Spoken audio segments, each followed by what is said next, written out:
they were born on the boundless space of the steppe. And in the middle of the first millennium, they descended upon Europe. The Huns, Avars, Bulgars, Khazars. 4 civilizations. 4 nations that left a shining mark in world history.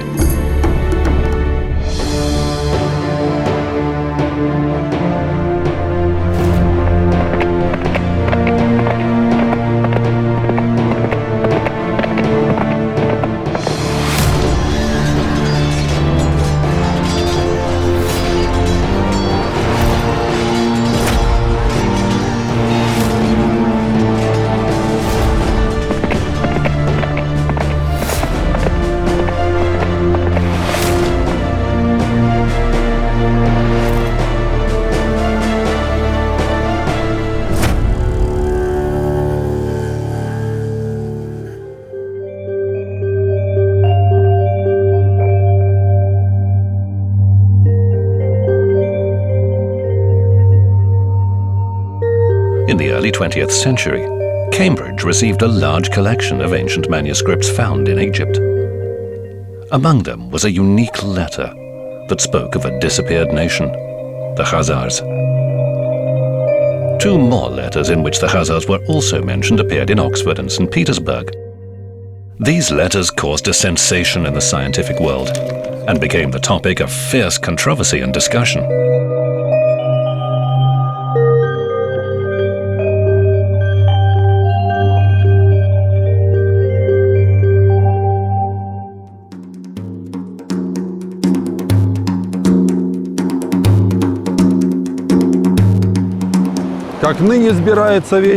Now, Oleg prepares with the power of his sword the doom of the Khazars, his neighbors.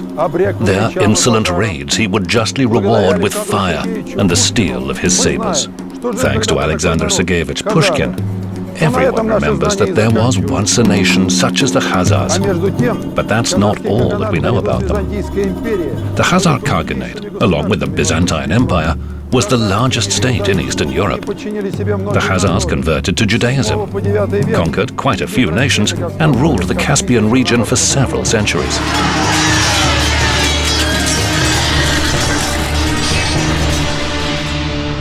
The initial heart of the Khaganate is believed to have been what is now Dagestan, where the Khazars had their capital, Semender. Then, under pressure from the Arabs, they moved to the lower reaches of the Volga, built a new capital, Atil, and took control of large areas from the Kazakh steppes to the Dnieper, while collecting tribute from neighboring peoples.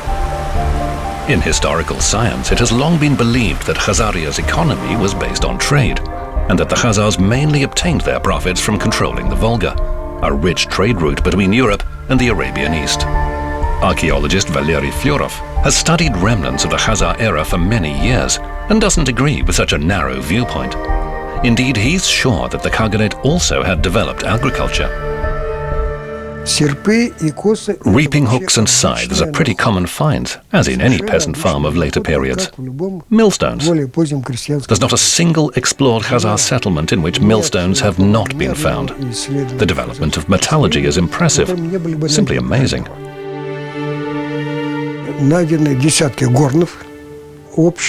Dozens of furnaces have been found, and the total productivity of these furnaces, in which ordinary iron balls were melted, reached dozens of tons. The Khazar Khaganate provided completely for itself with metal, ferrous metal in particular. Tools, weapons, military ammunition, jewelry. Thanks to developed crafts and agriculture, the Khaganate population didn't just provide for itself with metal, but with all the requirements of peace and war. Trade and control over it were just a small part of their activities.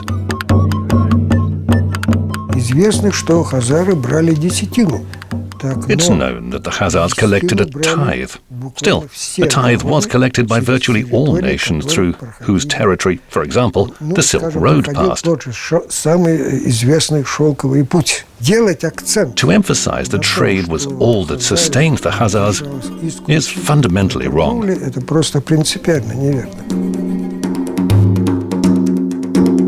So the economy of the Khazar Khaganate was powerful and diverse. Still, there is a but. It's not clear how deeply the Khazars themselves were involved in it all. After all, the Khazar Khaganate was a union of a great many tribes.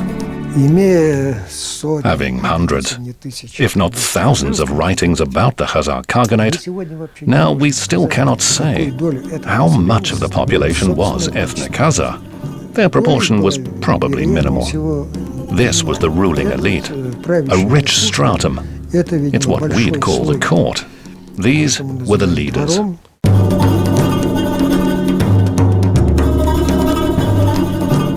How did a small Khazar group manage to conquer so many nations? From where did they come to the Volga? And why did they convert to Judaism? Historians still have many questions, and written sources are scarce, and the most important, the best-known sources, are those three letters.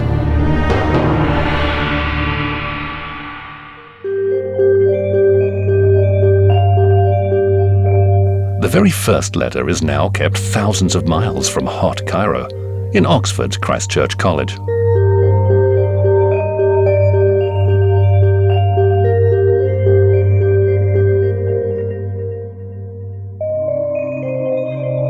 In the early 20th century, the British bought part of Cairo's Geniza archives and took them to Cambridge and Oxford. The letter was written by Hasdai ibn Shaprut, a 10th century Spanish Jew.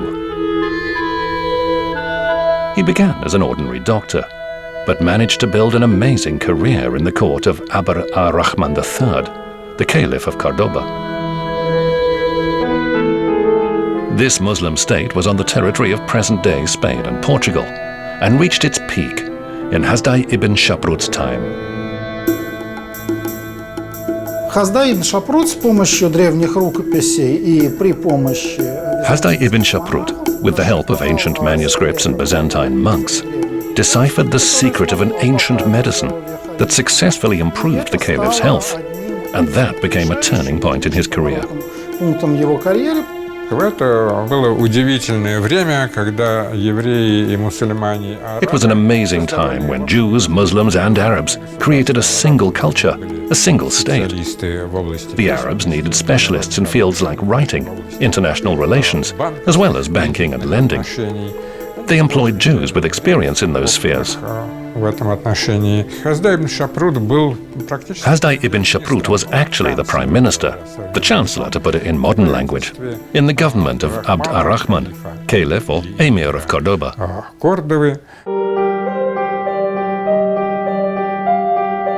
According to the letter, once the Eastern merchants arrived in the Caliph's court, they informed Hasdai ibn Shaprut that somewhere far away, on the steppes of Asia, lived the Khazar people. They professed Judaism and had their own state ruled by a king, Yosef. This news astonished the nobleman. It was of political, human, and religious interest, because the Jews were waiting signs of a return to their Holy Land, when the Messiah would appear. And the fact that a Jewish state had appeared was seen as a sign that the grace of Almighty God had returned to the people who'd been expelled from Palestine.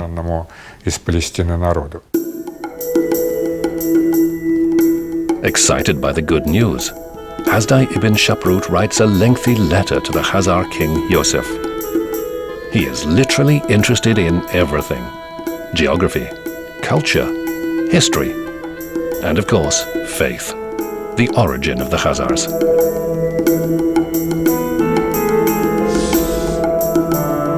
The nobleman's original letter has not been preserved, but there is a later copy of it in Oxford.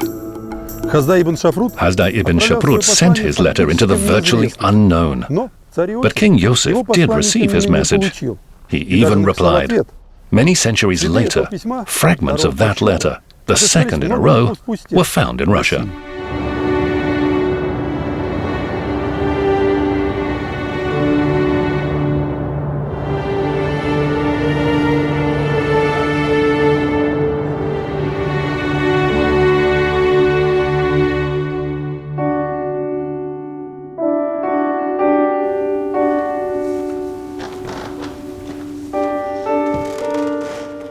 Здравствуйте. Добрый день. Hello. Добрый день. Hi. То самое Is письмо. that the same letter?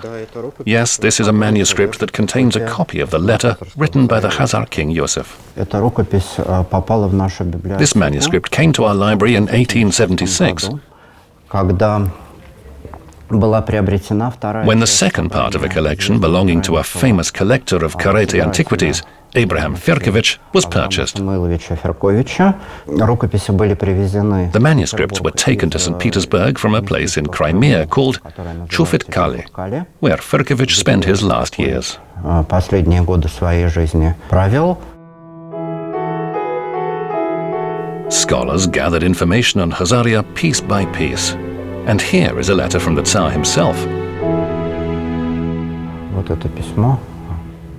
Начало самое, здесь написано письмо Иосифа, царя, сына Аарона. However, joy at the find was quickly replaced by skepticism. Experts suspected that this was not a genuine text, but a hoax. The truth is that Abraham Ferkovich had an ambiguous reputation. Kareti by origin, he was a fervent supporter of the Kareti faith. Караимы – это одно из течений внутри иудаизма. Karaism is one of the movements within Judaism. They are mostly known in relation to other Jews because they do not recognize the Talmud or rabbinical writing. Они, так же как и другие иудеи, They, like other Jews, settled in different countries, and a significant Kareti community lived and still lives on the Crimean Peninsula. на территории Крымского полуострова. И князь Воронцов, тогдашний генерал. And Prince Vorontsov, at that time Governor General of the region, turned to the Kareti community so that they could tell of their history, where they came from, who they were. And Abraham Ferkovich, who was still young at the time, expressed his desire to collect material on Kareti history. Собрать материалы об истории караимов. Ferkovich had good reason to accept the task. In 19th century Russia, there were a number of restrictions placed on Jews. They lived outside the Jewish pale of settlement and had restricted access to education and the authorities.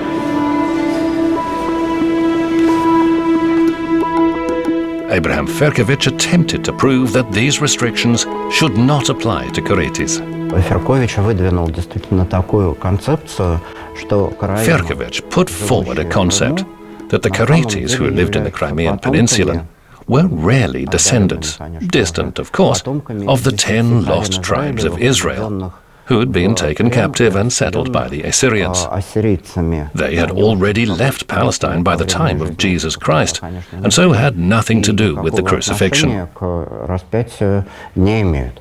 This is another nation which had separated itself from the Jews who shouted, "Crucify him," long before Jesus delivered his sermon in Palestine. They had no blood on their hands. Therefore, the restrictions should not apply to them. The origin of the Karetis is controversial. However, Abraham Ferkovich persistently sought evidence of the antiquity of his people and their equally ancient residence in Crimea, and apparently wasn't above forgery. Once, Ferkovich examined a Karet cemetery in Crimea and claimed that some gravestones dated back to the 10th and 11th centuries. However, even then, scientists suspected that Ferkovich had simply changed some of the dates on the stones, and that the graves were actually from later periods, the 16th and 17th centuries. One of my students, who studied at a Jewish university and here at the Institute of Slavic Studies, caught him red-handed. He found Ferkovich's earliest diary entries, where the tombstones he had altered with the correct dates were described.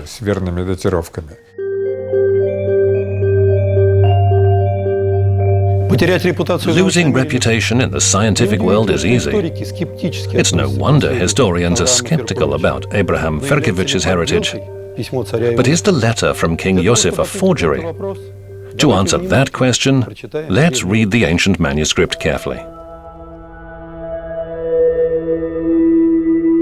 King Yosef's letter contains a lot of valuable information on the history of the Khazar Khaganate. He describes the size of his country, lists the peoples who pay him tribute, and mentions Atil, the capital on the Volga River. Hasbai ibn Shaprut hoped to find Jewish compatriots in the Khazars, but as King Yosef writes, his subjects trace their lineage back to the descendants of Japheth. Japheth, according to the Bible, was one of the 3 sons of the famous Noah, who built the ark to escape a great flood. Japheth took part in all these events and became the ancestor to all Caucasian peoples.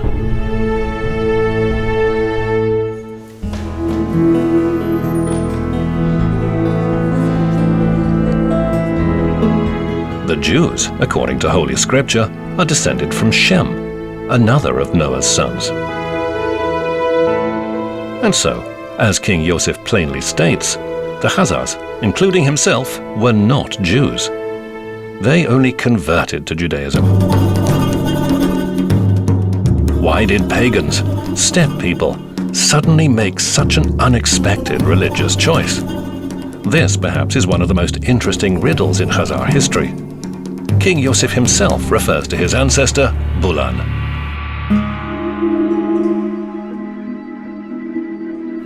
Once Bulan saw an angel in a dream, and the angel said he should choose a religion for his people. Bulan called 3 priests and asked a Christian what faith he believed to be truer, Jewish or Muslim. He replied Jewish, because the Old Testament is a sacred book for Christians.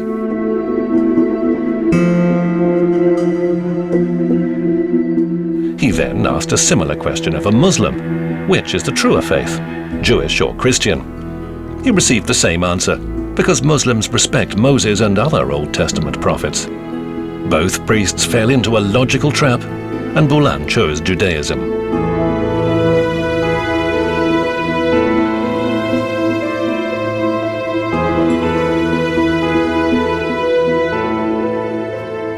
At first glance, that makes sense. Hasdai ibn Shaprut wrote to King Yosef, who wrote back to him in detail. However, examination of ancient texts is difficult. How reliable is the information contained in the letter? And is it confirmed by any other written sources or archaeological data?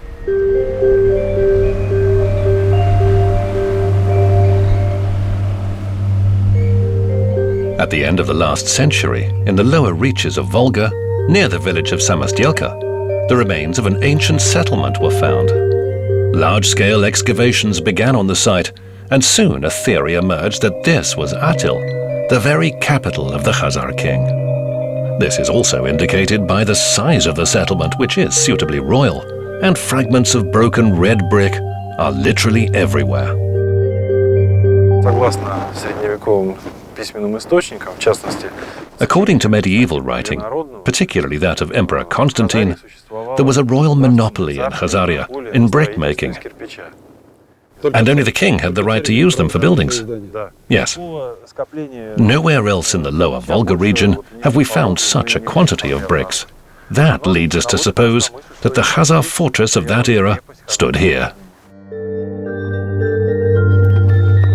Dmitry Vasilyev and his colleagues have excavated the Samostelka settlement for many years. As well as the bricks, archaeologists have found a lot of ceramics here, including finds in the lowest archaeological layers. The era of the lower layers can be very clearly established by radiocarbon dating, and they do correlate with the time of the late Khazar Khaganate, the 8th, 9th, and 10th centuries. There's another coincidence. A description of the Khazar capital is preserved in Arab chronicles. Atil was divided by a river into 3 islands. There was a military post on one island, markets and public institutions on the second, and the third housed the Khagan's palace. The Samostelka settlement does correspond to that description. Aerial pictures show that it lies between creeks, which are now dried up. However, it's impossible to say definitely that this is Atil. The theory proposed by Dmitry Vasilyev and his colleagues is still only a theory.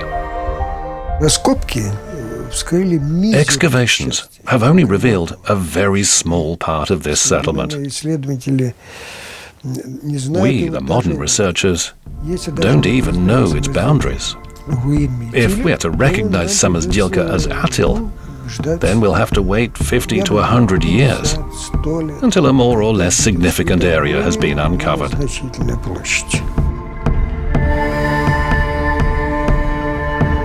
Nothing is yet clear when it comes to the Khazar capital. There's even less certainty regarding their faith. According to King Yosef's letter, the Khazars were Jews by religion. However, so far, no synagogues, sacred objects, or burials conforming to Jewish rites have been found in Samosdelka. The same is true of all Khazar-era settlements that archaeologists have studied. There are many settlements and fortresses, but not a trace of Jewish culture within them. To date, only one artifact has been found throughout the whole huge Khazar Khaganate. This is quite an artless pot found in the area of present-day Mariupol, on which a menorah is depicted in a pretty unconventional way. What's more, working on this issue specifically, I failed to find any material remnants of the spread of Judaism within the territory of the Khazar Khaganate.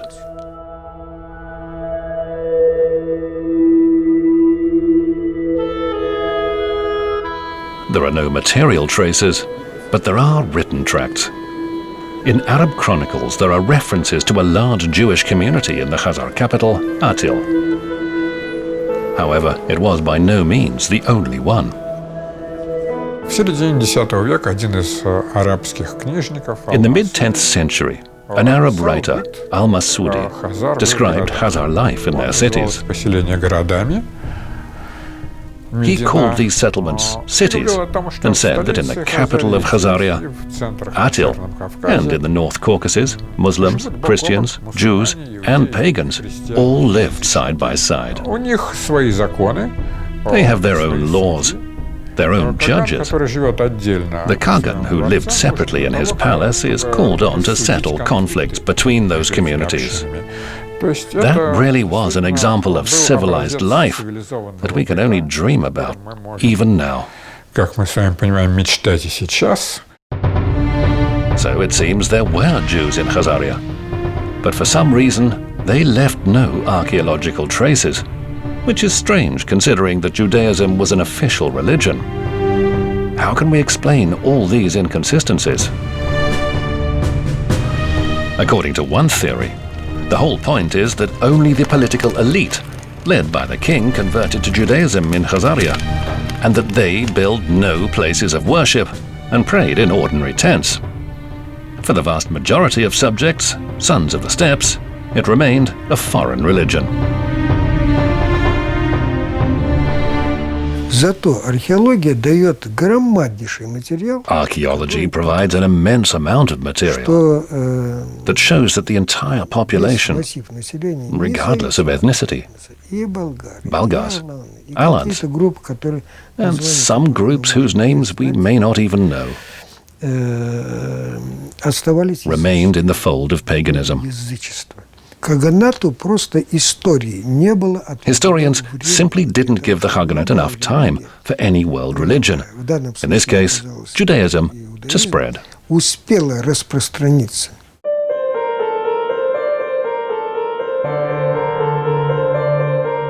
The fact that the king exaggerated the role of Judaism in his country is understandable. All in all, he wrote in reply to a Jew, a man of the same faith. But how do we deal with the blatant mistakes that are also present in the text?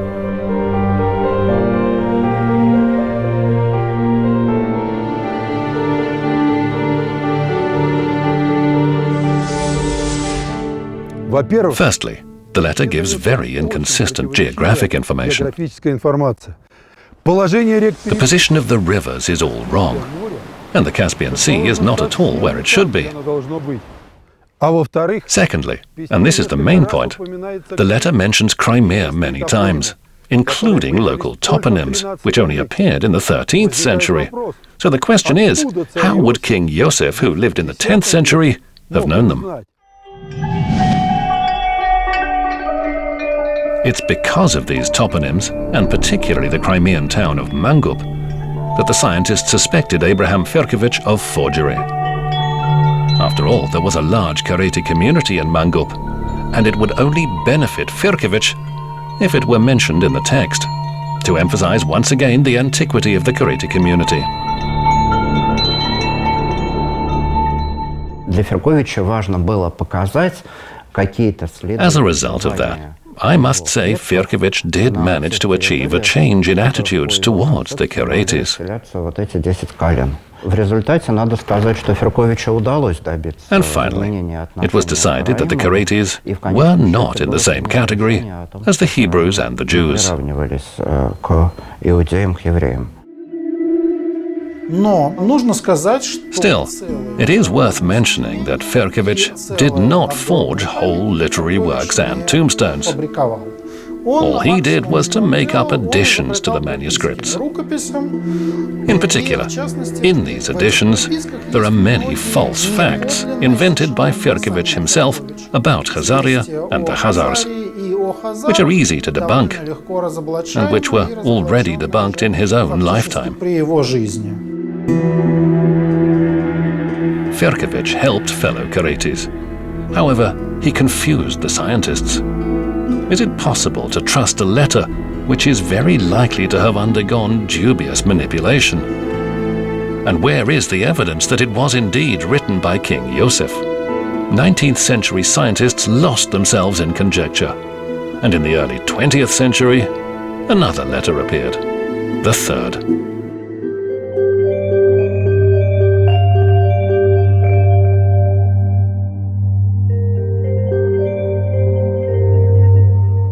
Another discovery was made in the Cambridge University Library, where the majority of the Cairo Geniza manuscripts are kept.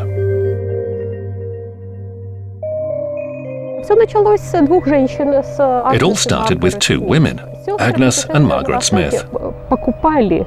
The two sisters traveled across the East buying manuscripts from random traders. At one point they realized that in Cairo at the time, something was being sold out or a very significant collection was being broken up. They brought one of those sheets to Cambridge, and their friend, Solomon Schechter, became interested.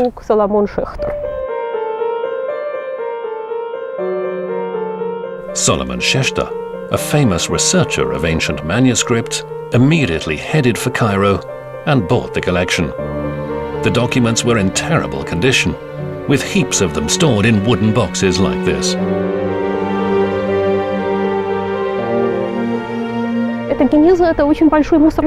Geniza is a big garbage can. Items of no more practical application were placed there. They were preserved thanks to Egypt's climate, not because anyone did anything to them. Eventually they arrived safely in Cambridge, where they were sorted and restored, and now they're available to researchers.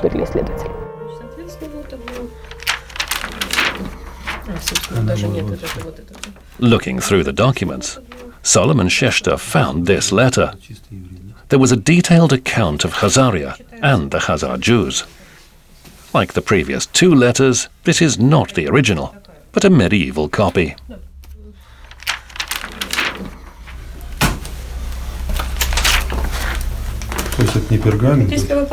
If you look here, even the lines are visible. This is a paper of a later period. Because you won't see things like this on early Eastern paper.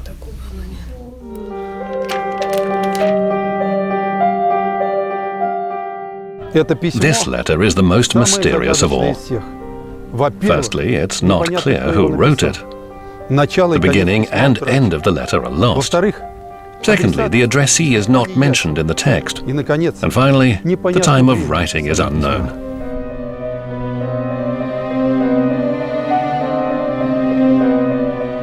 As there are tens of thousands of letters in Geniza, and a great many of them have no beginning, no ending, or a clear side, or other place where the author's name is normally written.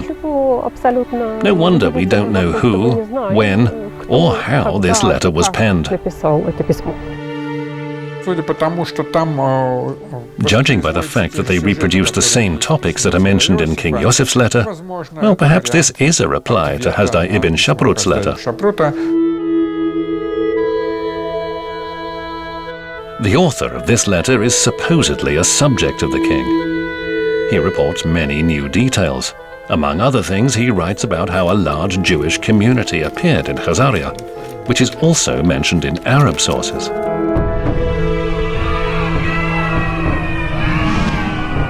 According to the letter, some Jews were oppressed, and they fled from Armenia, or through Armenia. Here a double interpretation is possible, to the Caspian Sea. Here they were well received by and stayed with the Khazars. The ancestors of the Khazar Jews mingled with the pagans and learned about their activities. At the same time, most of the foundations of Judaism were forgotten, except the Sabbath and circumcision. However, then one of the Jews became a high authority, a commander. According to the letter, he decided to return his community to the faith of their ancestors, and apparently, at the same time, extended it to Khazars. According to one theory, politics forced the Khazar elite to convert to Judaism. On the one hand, the Khaganate was threatened by Arab Muslims, with whom the Khazars waged constant war. And on the Black Sea, they competed with another powerful neighbor, Christian Byzantium. In this situation, Judaism was a wise political choice.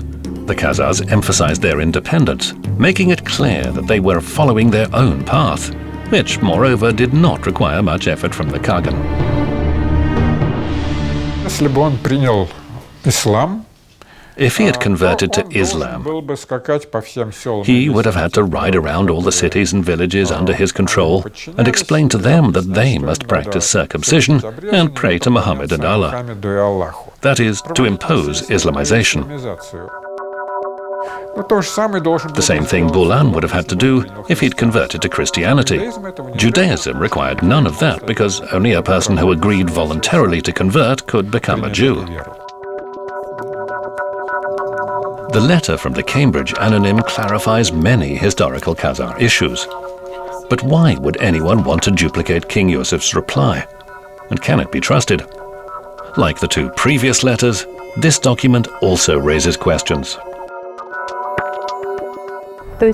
One can be sure of the fact that this letter is an authentic part of the Geniza collection, and that no one sneaked it into the ship when Shishta was transporting the materials to England.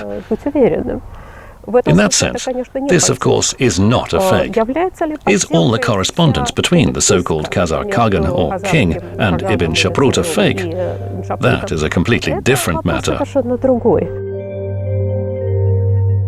Julia does not rule out that all the correspondence could have been forged by Hasdai ibn Shaprut himself, to impress his patron, Abd ar-Rahman III, and to bolster both his own positions and the situation of Jews in general in the Caliphate of Cordoba. I believe that the so-called Khazar Jewish correspondence is a literary work, and that this work pursued political goals.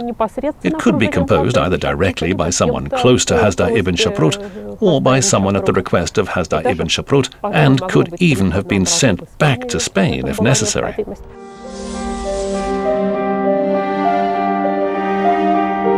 Julia is not alone in her suspicions.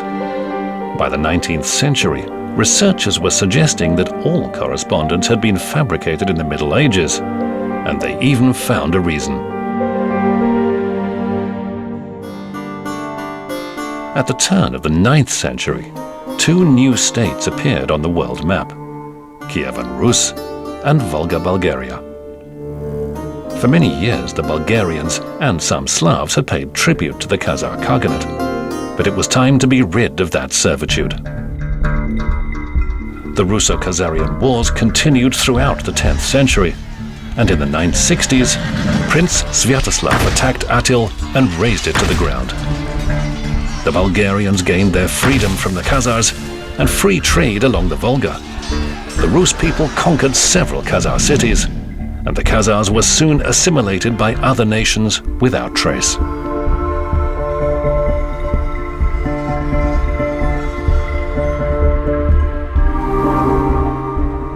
После разгрома Каганата After the defeat of the темные Khaganate, времена наступили dark для times еврейских came for the Jewish граждан. community of Khazaria. Опять они остались без дома. Again, they were left without a home, and again were forced to flee. О своем The dream of their own Jewish state vanished into thin растаяло air. словно дым.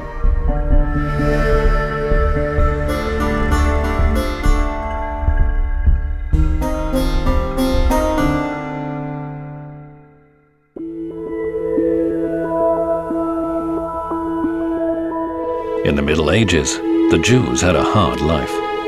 They were expelled from everywhere, and everywhere they faced violence and humiliation. Scientists thought that this had served as a breeding ground for the hoax, and all the correspondence was created by medieval authors in order to encourage the Jewish fighting spirit and remind them that there was light at the end of the tunnel, that they were historic examples of the creation of a Jewish state. However, these suspicions were later refuted. In 1924, English scientists found a unique manuscript in the British Historical Museum, a book by the Spanish Jew Judah ben Barzillai, published in the 11th century. Historians carefully studied the texts in the book and found among them a letter from King Yosef, the oldest known version of that text to date. As the book was published in the 11th century, it became clear that all later copies of letters were not the invention of medieval authors, but did actually date back to a more ancient text. And here's the dead end. What kind of text is this? Genuine correspondence between Hasdai ibn Shaprut and the Khazar king, or a fake? We can only guess. The Jewish nobleman left a riddle for future generations to which there is still no key. Принимать за чистую монету я бы не стала. I wouldn't take it at face value. Like any historical work and like any diplomatic correspondence, it has political overtones. And we don't know enough about those political implications to be able to view these texts as a reflection of historical reality. Julia's is just one theory. Many researchers consider the Khazar Jewish correspondence to be genuine. Even if these letters were invented, they weren't just pulled out of a hat, and do still reflect real events. And that's a reason to keep working, searching for new data, comparing, thinking.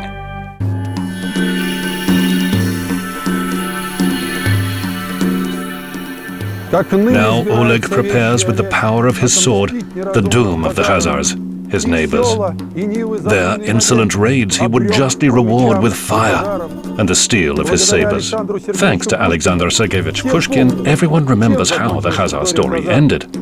However, it can't be reduced to those brief lines. And thanks to the letters that survived and came to us from the depths of the past, we now know how things might really have been.